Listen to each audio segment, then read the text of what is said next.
तेज रफ्तार से दिखाएंगे देश के सबसे बड़े सूबे उत्तर प्रदेश की हर वो हलचल जो आपकी जिंदगी से सीधा जुड़ी है। हम आपको बताएंगे यूपी की सियासत में क्या हो रहा है, तो आगामी लोकसभा चुनाव को लेकर क्या है सियासी दलों की रणनीति।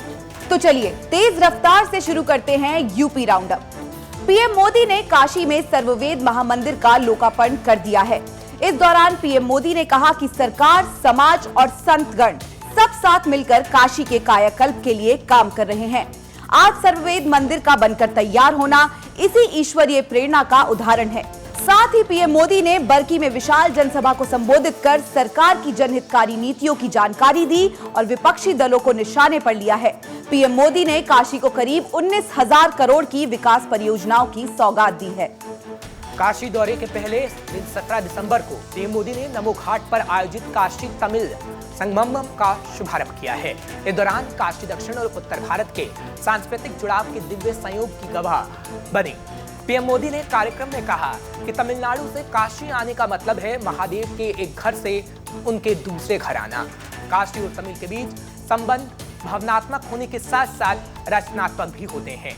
वहीं पीएम मोदी ने विकसित भारत संकल्प यात्रा से जुड़े कार्यक्रम में भी शिरकत की है। साथ ही पीएम मोदी के काशी दौरे के दौरान घटी एक घटना सुर्खियों में है। दरअसल काशी में पीएम मोदी के काफिले ने एक एम्बुलेंस को रास्ता दिया ताकि जरूरतमंद मरीज को जल्द से जल्द बेहतर इलाज मिल सके। अयोध्या में रामलला के प्राण प्रतिष्ठा की भव्य तैयारी चल रही है। इस बीच खबर है कि रामलला के प्राण प्रतिष्ठा समारोह में दक्षिण भारतीय फिल्मों के बड़े कलाकारों को भी बुलाया जा रहा है। इसी कड़ी में रजनीकांत, प्रभास, चिरंजीवी, मोहनलाल और धनुष को आमंत्रित किया जा चुका है। अगर ओवरऑल फिल्म कलाकारों की बात करें तो अब तक 20 से ज्यादा कलाकारों को प्राण प्रतिष्ठा समारोह के लिए आमंत्रित किया जा चुका है। इनमें अमिताभ बच्चन, माधुरी दीक्षित, संजय लीला भंसाली के नाम भी शामिल है। 2024 लोकसभा चुनाव को लेकर विपक्षी दलों की एकजुटता पर बीजेपी लगातार सवाल उठा रही है, तो दूसरी तरफ एक बार फिर 19 दिसंबर को इंडिया के सहयोगी दल दिल्ली में इकट्ठा हो रहे हैं ताकि 2024 में बीजेपी के सामने एक मजबूत चुनौती पेश की जा सके। दिल्ली में होने वाली इंडिया की इस बैठक में सबकी नजर यूपी की मुख्य विपक्षी पार्टी समाजवादी पार्टी पर रहने वाली है, क्योंकि समाजवादी पार्टी वक्त वक्त पर यूपी में सीट शेयरिंग का मुद्दा उठा चुकी है और यूपी में खुद के लिए सबसे ज्यादा सीटों की मांग कर चुकी है। माना जा रहा है कि इस बैठक में सीट शेयरिंग को लेकर रणनीति पर चर्चा हो सकती है। यूपी में मिशन 80 को सफल बनाने के लिए कांग्रेस में मंथन का दौर है। कांग्रेस आलाकमान यूपी के स्थानीय नेताओं से जमीनी हकीकत का फीडबैक ले रही है ताकि यूपी में जनता के बीच पकड़ मजबूत की जा सके और सहयोगी दलों के साथ में सीट शेयरिंग का फॉर्मूला भी तय हो सके। साथ ही कांग्रेस यूपी में केंद्र और राज्य सरकार की नीति और नीयत के खिलाफ लोगों को जागरूक कराने के लिए यात्रा भी निकल रही है और पार्टी के संगठन को मजबूत कराने की कोशिश कर रही है। समाजवादी पार्टी के नेता स्वामी प्रसाद मौर्य ने एक बार फिर से ईवीएम के बहाने बीजेपी पर निशाना साध दिया है। स्वामी प्रसाद मौर्य ने कहा है कि बीजेपी ने ईवीएम का दुरुपयोग कर हाल ही में 3 राज्यों में जीत हासिल की। स्वामी प्रसाद यही नहीं रुके, उन्होंने 2022 में यूपी में बीजेपी को मिले प्रचंड बहुमत को भी मिली ईवीएम को लेकर ही इस बात को कहा कि ईवीएम के गलत इस्तेमाल से इसे जोड़ रहा हूं और बीजेपी इसी से जीती। स्वामी प्रसाद ने कहा कि सनातन धर्म का ढोल पीटने वाले लोग सनातन शब्द का अर्थ ही नहीं समझते हैं। ये लोग सनातन विरोधी हैं, जबकि हम उनसे बड़े सनातन हैं। 13 दिसंबर को हुए संसद हमले के मामले में जांच जारी है।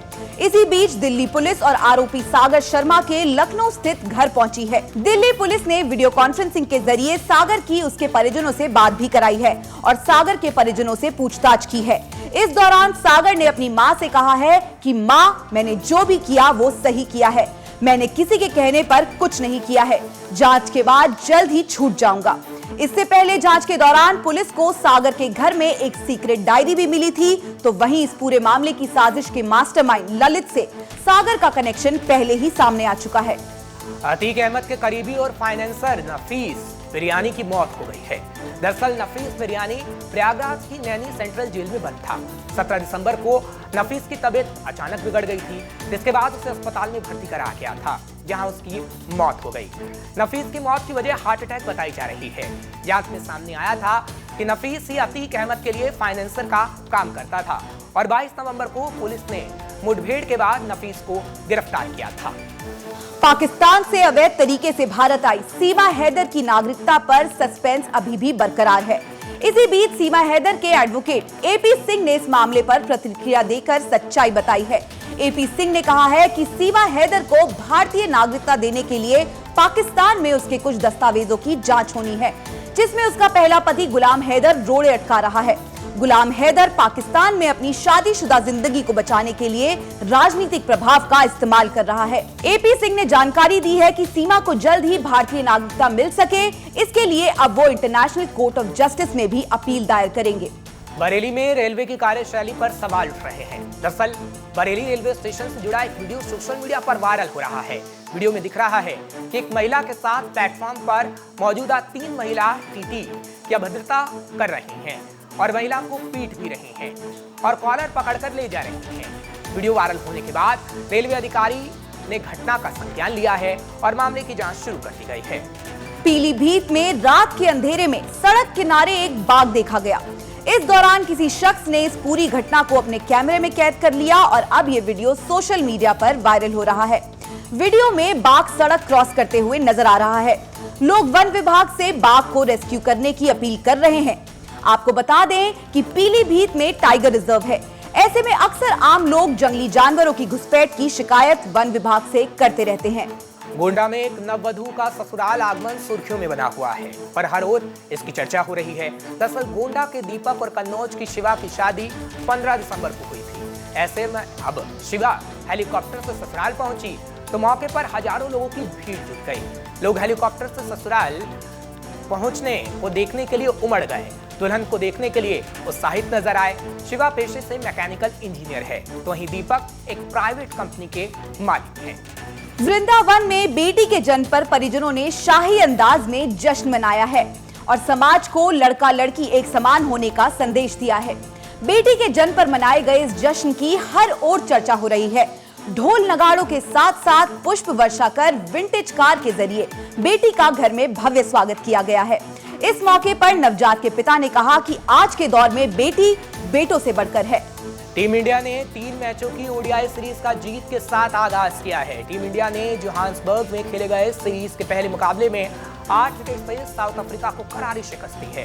टॉस हारकर पहले गेंदबाजी करते हुए टीम इंडिया ने साउथ अफ्रीका को 116 रनों पर आउट कर डाला और महज 16.4 ओवर में ही 2 विकेट के नुकसान पर लक्ष्य को हासिल कर लिया। टीम इंडिया के लिए 5 विकेट हासिल करने वाले तेज गेंदबाज अर्शदीप सिंह को मैन ऑफ द मैच चुना गया।